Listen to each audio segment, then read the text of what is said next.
it actually helps treat some very difficult conditions like rosacea, eczema, psoriasis, acne, and I was actually riddled with majority of these. Welcome to Detox with Dina and Friends.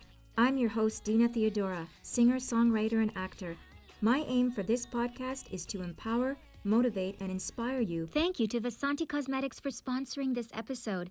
Head over to vasanticosmetics.ca for luxury, high-performance cosmetics and skincare.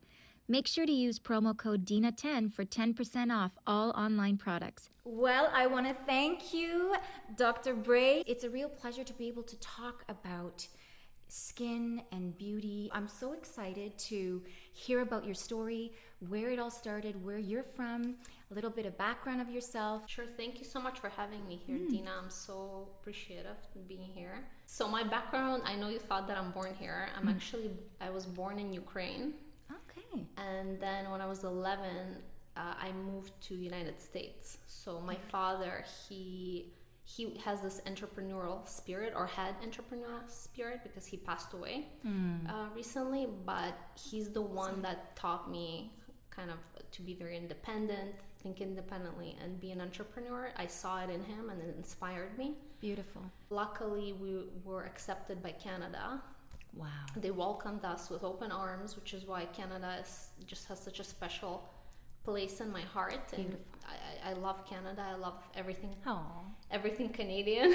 Go Canada. Exactly. And so I was able to finish my school here, and then do all my university and my graduate studies here. Wow. I ended up getting into University of Toronto. Okay.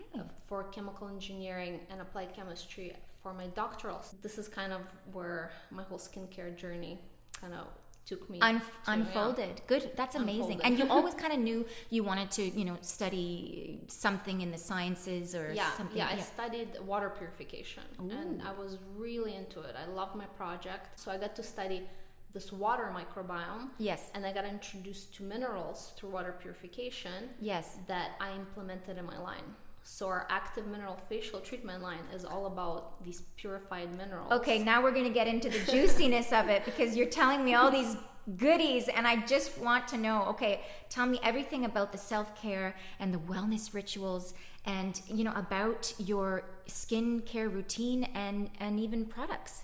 Sure. Well, it started with me just creating my first product, which was the Purifying Mineral Mask.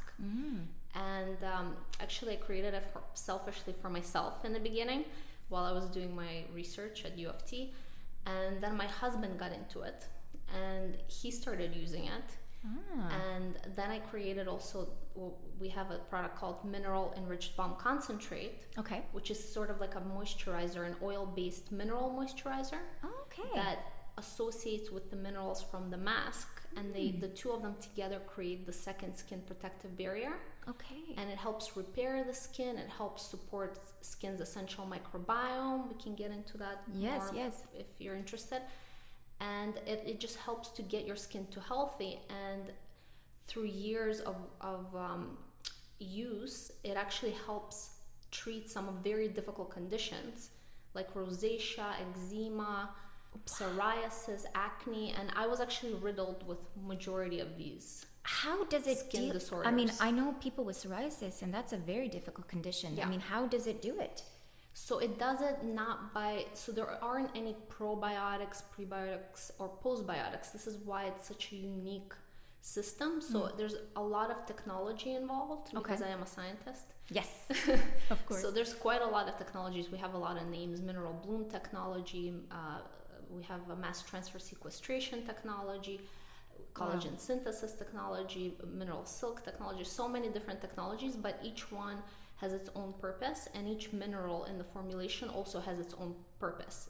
Wow. So some will help get the skin purified. Others help support skin's microbiome by helping to create the right environment for the protective bacteria to strive. And that's so important. In terms of bacteria on our skin, it is a very delicate balance between protective bacteria and harmful bacteria. And the protective one, we usually call it commensal bacteria because it's meant to stay on the skin. That's its home. where the harmful bacteria is an invasive species that comes in, and it usually comes in when you're very aggressive with your skincare, when you're using products that can create micro tears or leave your skin barrier impacted, leave it very vulnerable. So then this harmful bacteria can overtake your skin, and then the skin will show itself. It'll react by these conditions that'll form on your skin. Speaking of having those micro tears, how do you recommend to exfoliate? That's a great question. Yes, a lot of people are very confused about the whole exfoliation business. We finally understand that there's two ways of exfoliating. Okay. There's only two. One is physical exfoliation, where you're using granules or mechanical exfoliants. And another way is a chemical exfoliation, where you're using enzymes that'll break down dead skin cells. Yes. So for me, I recommend using both methods. There is a way to use both methods. So the scare that comes with the physical exfoliation is using scrubs. So if you're using scrubs and polishes that are gritty, so that means you can actually feel them, and you feel them sliding on your skin, and they're usually jagged, so they're not like jojoba beads, they're not perfectly round. Got it. They have jagged edges. This can create tears in the skin. And the way it does it, I like to use examples. Think of your skin layers. Let's say the very top layer of your epidermis, the stratum corneum. It's about 20 layers thick. Think of it as tennis balls on the field. So think about 20 or so layers of tennis balls out in your backyard. And then you have a big truck that's gonna come and it's gonna drive through these tennis balls. So you can imagine some of those tennis balls will be crushed. Others might be left untouched, but majority of the top tennis balls will be crushed. So same thing is happening with our skin. If we're using a large granule that is too big for our skin cells to handle, bigger than our pores, that is not gonna clean out your pores. That is just it's gonna drag across, it's gonna create micro tears and damage. So you need something that's obviously going to be...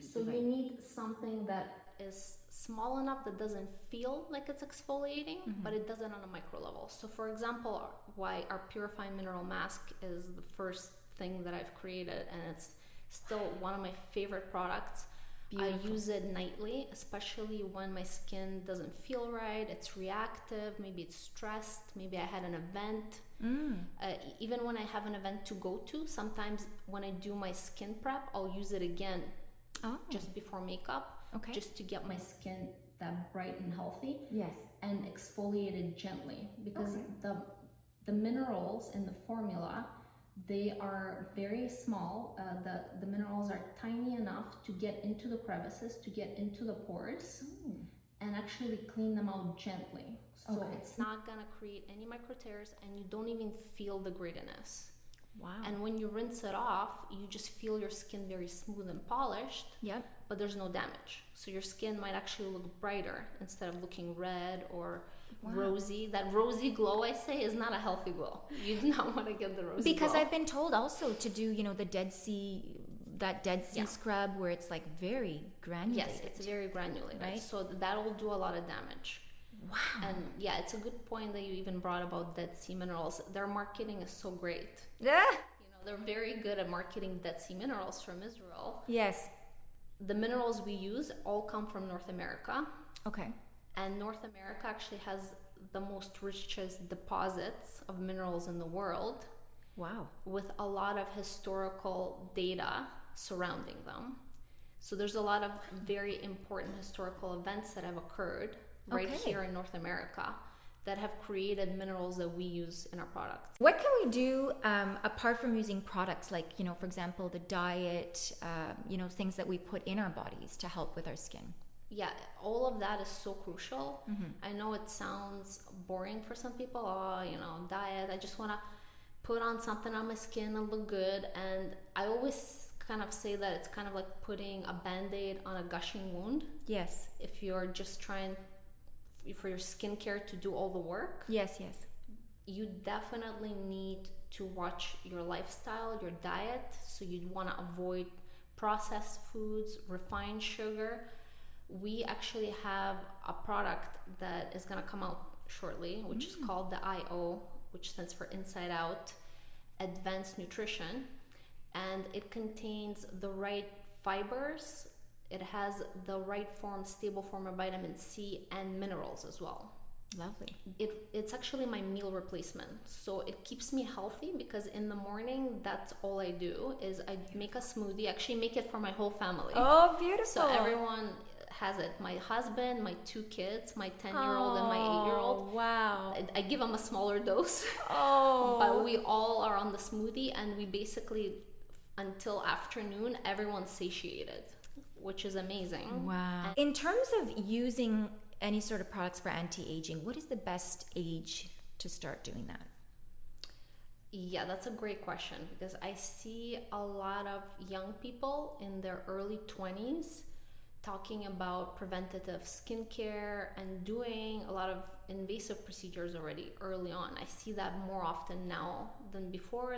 I mean, people are, I don't know if you've heard, but preventative Botox is something that's really big right now. Okay. What about, so preventing the wrinkles? Yes. Okay. So you're basically are starting Botox early in your 20s in order to prevent wrinkles later on in your 30s and 40s. Okay. So I would not recommend it. I mean, it's something that the Botox industry created because it's very profitable, obviously. And they're making a killing on this. But I don't believe that you need preventative Botox in your 20s because your collagen is not even degrading yet. So I would say the age of 25 is when you should start thinking about it because that's the age when your collagen production slows down. And you may experience dullness in your skin, and you may see maybe even some fine lines. They're not real wrinkles. They're not real lines. They're just your laugh lines, your natural lines and if you're having them in your 20s, doesn't mean they're going to stick around for when you're older. But it just, that is when you want to start thinking about. But again, it's like putting that Band-Aid on the problem. It's an instant result, and I myself personally I haven't had Botox, although people do think that I do, but I don't. I love it. I don't. In terms of fillers, again, I would wait until you actually have a loss of volume, and that happens with age. Yes, of course. When that happens, you may want to use fillers. Again, I haven't had that. Not that I'm opposed to it. I'm just not there yet. Okay. However, they will increase, so they will create space basically, and that's the problem. Yes. So once you go a certain size in your fillers, let's say like you use a certain amount, then you have to stick to that amount or go higher. Otherwise, there will be some sagging. Oh, I see. And we want to prevent that. So yes. Those are the only kind of downsides. So I don't know your age, and most viewers and listeners are not going to know your age. You don't have to tell us, but I mean, you obviously have great skin, and you know what you're doing. I'm getting into my 40s. Amazing. So for me, it's also definitive age. Not yes. At this 40 stage. But it goes to show that women that have a good lifestyle, you're a perfect example of. Age is just a number when it comes to skin, when it comes to taking care of yourself, and the effects of somebody that doesn't versus somebody that does. Yeah. And of course, like you mentioned, having that lifestyle and the proper diet. Yeah, we talked about diet. Exercise, I'm sure you know as well, because I've seen your Instagram posts. Oh. It's very important. Yes. Absolutely, you want to have regular exercise in your life. You want to, there's certain organs in our bodies that don't have a pump. For example, our heart has a pump. Okay. It's a visual pump that you can see. It's pumping away. Some things like our lymphatic system doesn't. And I almost think of our bodies as a lava lamp. Okay. That it'll become very stagnant if we're not moving. If we're not, having those dynamic movements in our lives to keep it going. So it's very, very important. And I've even heard of massages for the lymphatic, like the drainage and all that. Yeah, you can do that as well. But exercise, nothing beats exercise because it increases it elevates your heart level. Okay. It increases circulation in the Got it. skin as well. It brings oxygen to the skin. It's really amazing for your skin. Back to your recommendations, I had a question in terms, and I know a lot of listeners and viewers were wondering, vitamin A, what's your opinion on that, and retinol, and is it good? Is it the effects of it? Can you just let us know a little bit about it? So vitamin A is really great for us. Okay. It's one of those vitamins that we need to, in terms of internally, we need to get it from our diet, just like vitamin C and E, and these vitamins are crucial. Yes. On our skin as well, it's important vitamin, the vitamin A acid, the retinoids. It's a very important group of vitamins that helps to resurface the skin. Is it safe when the sun? I heard there's sensitivity. That's a myth. Oh, okay. So it doesn't make your skin desensitized or too sensitive to the sun, but it does degrade with the sun and with oxygen. Okay. So if you are using it during the morning, it'll probably degrade. Majority of it will degrade. So for me, I don't see a reason why to use it in the morning when you can use a better vitamin, which is a vitamin C. Yes. Which actually will boost the effectiveness of your sunscreen in the morning, and also will help mitigate some of that photo damage. Now for sunscreen, you hit something, because I was wondering, is zinc the best option for sunscreen, or is there something else? I love that you're asking me. There are also two different sunscreens, like we talked previously with exfoliators. Yes. So there's a chemical sunscreen, and then there's a physical sunscreen. See, it's very similar to exfoliants. Okay. So the physical sunscreen is the one that contains the titanium dioxide and the zinc oxide. So if it contains one or both ingredients, it's a physical sunscreen, which is meant to block the UV rays. Okay. Although majority of them absorb UV rays. Is it harsh that it clogs the pores, or is it okay? It depends on your skin. So it's all very individual. Okay. Chemical sunscreens is everything else. So things like octynolaxate, there's very complicated avobenzone. So any of those kind of names, that's usually a chemical sunscreen. So that role is specifically to absorb those UV rays. Okay. What I say is best would be for you to use the type of sunscreen that you will stick to, because I've seen people try to go natural and use physical sunscreens, and it just did not work well with their skin. They would break out. What do you use? They would be congested. So I use a brand called Elta MD. Okay. That's a sunscreen that I love. Ooh. Because it actually has both physical and chemical components in it. But it gives you a UV broad spectrum, and that's what you want to look in your sunscreen. You want to make sure that it covers the broad spectrum of UVA, UVB as well. And if it has iron oxide, which hasn't been studied as well for that blue light, if you want to prevent the blue light pollution, then you can go. That's a bonus. So it's okay to have some zinc and titanium. Totally fine. And if you're an avid user of physical sunscreen, if you're gonna stick to it and you love the texture, then by all means go ahead and use it. Perfect. It's whatever works for you. I'm so looking forward to hearing about your line, your skincare rituals. Please let us know a little bit about that. Sure. So my skincare brand, well, we don't call it skincare brand. We really say it's a holistic brand. We don't want to just narrow pigeonhole ourselves into skincare, but it is called Novissio. Beautiful. And Novissio is a Slavic term, and it means sort of like a eureka moment, and it also means everything. So it's kind of everything that you need to have beautiful, healthy skin. Ooh. So that's where the name originated from. Beautiful. So it includes everything from morning to night, what you need, and you formulated everything. Yes, and it's a very simplified technique as well, because I myself don't like to use too many products. Yes. So we did start with just one and then two, and we stuck around for two products for about 5 years. We only had the Purifying Mineral Mask and the Mineral Enriched Balm Concentrate. Then we came out with an eye balm, Mineral Enriched Eye Balm.